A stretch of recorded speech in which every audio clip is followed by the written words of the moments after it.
The madhhabs, schools of Ahlus-Sunnah. In reality, Ahlus-Sunnah is the vast majority of Muslims. They stuck to the same belief since the time of the Prophet ﷺ and never deviated from it. Ahlus-Sunnah follow the four famous madhhabs in obedience to Allah and His Messenger without disputing the validity of any of them, despite the differences amongst them. It is important to know that in the past there were other valid schools, like the schools of Al-Awzaʿiyy Al-Layth ibn Sa'd, the two Sufyans, as well as others. But these four are the remaining schools. The followers of these schools took great care to document their schools and pass them down to the following generations. The largest of those four schools is the Hanafiyy School, the followers of the great Persian Imam Abu Hanifah. Al-Imam Malik was a contemporary of his and the greatest scholar in the city of Al-Madinah at the time. His school, the Malikiyy School, is the most widely spread in Africa, with the exception of the Eastern African countries. Al-Imam Ash-Shafiʿiyy, the scholar of Quraysh, was the greatest student of Al-Imam Malik, and his school, the Shafiʿiyy School, is the most common in the areas of Lebanon, Palestine, Syria, and Jordan, as well as Indonesia and Malaysia. But many Syrians are Hanafis. As for the Hambaliyy School, the followers of Al-Imam Ahmad Ibn Hambal, it is the smallest of the four. And that is because many of the people who likened Allah Ta'ala to the creations attributed themselves to this school and defamed it, repelling the people from adhering to it. In fact, in some of the works of the scholars, they refer to the mushabbihah, the likeners, those who liken Allah to the creation, as Al-Hanabilah, the Hanbaliyys. This is only due to those people defaming the Hambaliyy school. And it is exactly like the people referring to the Wahhabiyys as the Salafis.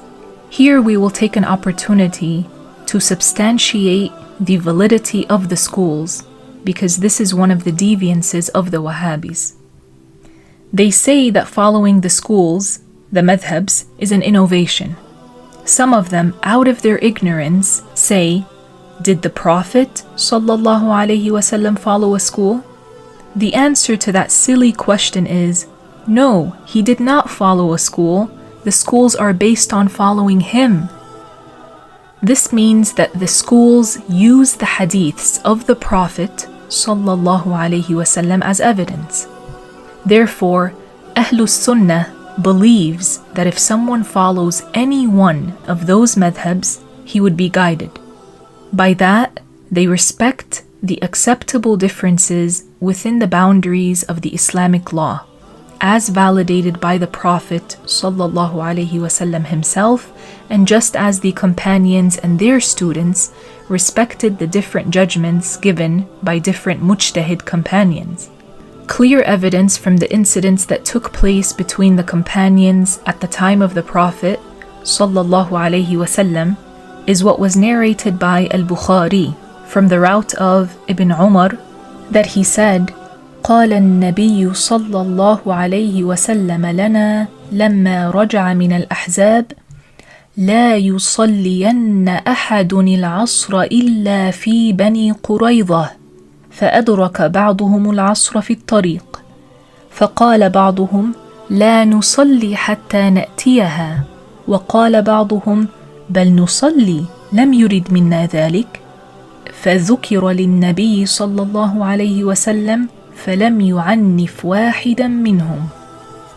Ibn Umar said, when he returned from the battle against the united parties, the Prophet ﷺ said to us, no one prays Al-ʿasr until reaching Bani Quraydhah.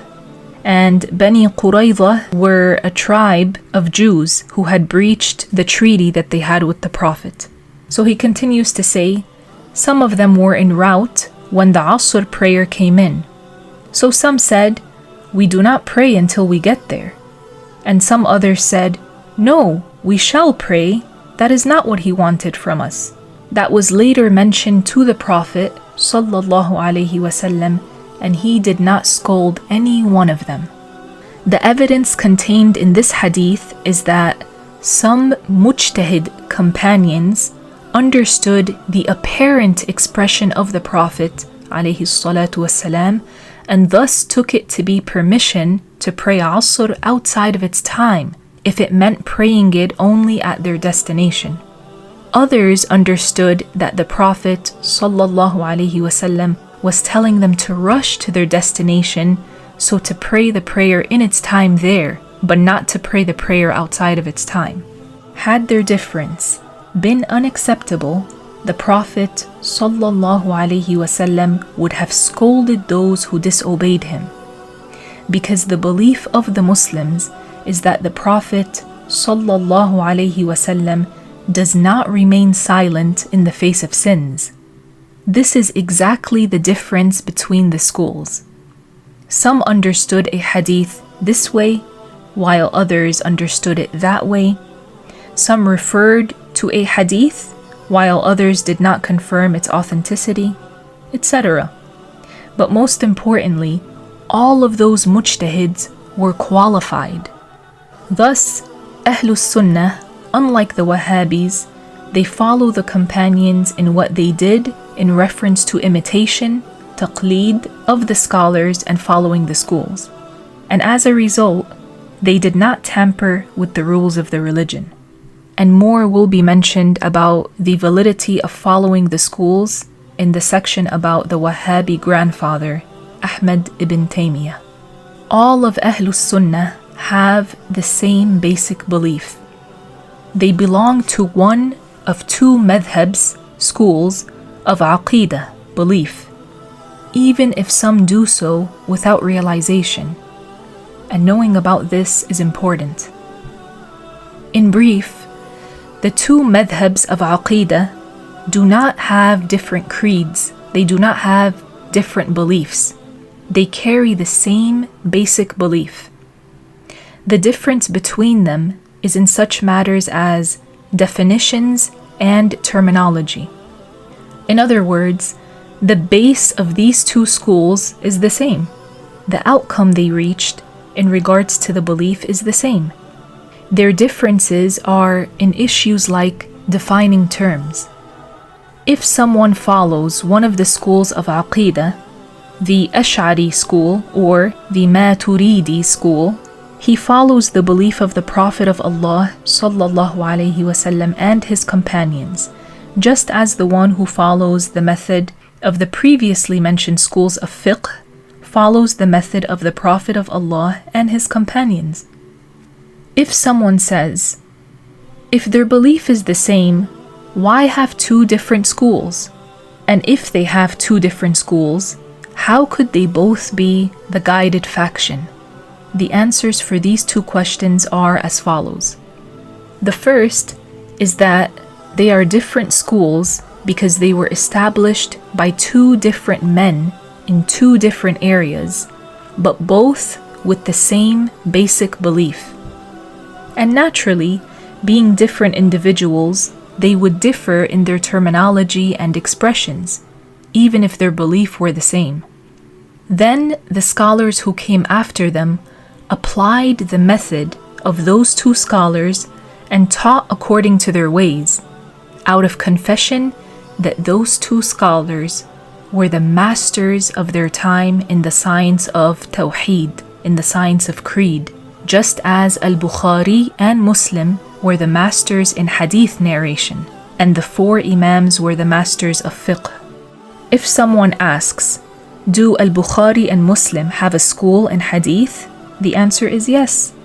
Amongst the scholars who followed the way of those two imams is Al-Hakim, the author of Al-Mustadrak. Thus, anyone who took by the way of Al-Ash'ari in expressing the matters of the creed was attributed to his school. Likewise is said about whoever taught and authored according to the way of Al-Maturidī. Furthermore, it is valid to say that whoever is an Ash'ari is a Maturidi, and whoever is a Maturidi is an Ash'ari. The answer to the second question is that the fact that they share the same basic creed, the same basic belief, confirms that both groups are the guided faction. Just as the companions of the Prophet, who had the same basic creed, differed about whether the Prophet ﷺ saw Allah. Some, like Ibn Abbas, said that he saw Allah with his heart, meaning he saw Allah with his heart instead of with his eyes. Others, like Lady Aisha radiyallahu anha, said he did not see Allah. Some of Ahlus-Sunnah said that he saw Allah with his eyes. Yes, what is correct is that he saw Allah with his heart and not with his eyes, and that it is possible that what Lady Aisha meant was that the Prophet did not see Allah with his eyes, and that no one will see Allah with their eyes in this lifetime, the proof for which does not befit these summarized lessons. But the point is that this difference does not mean that the companions have divided into factions. They all still have the same basic belief, which is that Allah can be seen. Likewise, the differing expressions between the Ash'aris and the Maturidis do not make them two different factions, because their basic creed is the same. Hence, what is precise is to say that they are two schools within the same guided faction. In explaining the Muslim's creed, most scholars, like the Shafi'i and the Malikiyy scholars, are Ash'aris, also known as Al-Asha'irah.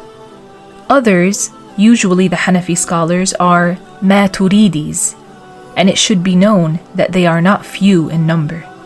The Wahhabiyys hate both groups, claiming that the Ash'aris and the Maturidis are deviants. They are cornered into this claim because both fountains of knowledge refute the Wahhabi creed and all other deviant creeds. Furthermore, since they claim that the Ash'aris are deviant, and since most of the scholars are Ash'aris, they often quote scholars whom they would consider deviant.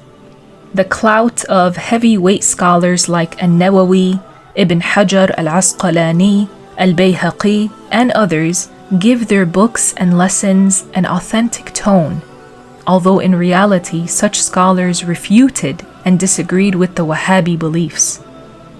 The Wahhabis pick and choose what they like from the scholars' comments and judgments. Then, if one were to show them what these scholars believed in, the Wahhabis would say, "Oh, but he's an Ash'ari." Ahlus-Sunnah is moderate and safe between the different extremes that are and have been practiced. Unlike the Wahhabis, they do not liken the attributes of Allah to the attributes of the creation, nor do they deny the attributes or existence of Allah as the Wahhabis would accuse them. They do not deem the intellect as something that has priority over the rules of Allah, nor do they stoop, like the Wahhabis, and read the Quran and the Hadiths without using their minds. Some scholars said that the one who reads the revelation without using his mind is like the one who steps into the light with his eyes closed, and the one who uses his mind without using the revelation is like the one who steps into the darkness with his eyes opened. We must step into the light with our eyes opened. We must accept the revelation of Allah and use our minds, according to the guidance of the great scholars of Islam. What other than ignoring the mind allows a person to believe that the Creator has one side with two right hands, one foot, and one shin? A'udhu billah. This is what the Wahhabis believe. The one who is intelligent would be sure that the references that they took literally, that lead them to establish this deformed description, must have a different meaning. We ask Allah Ta'ala to keep us guided on the path of Ahlus-Sunnah wal Jama'ah, and Allah Ta'ala knows best.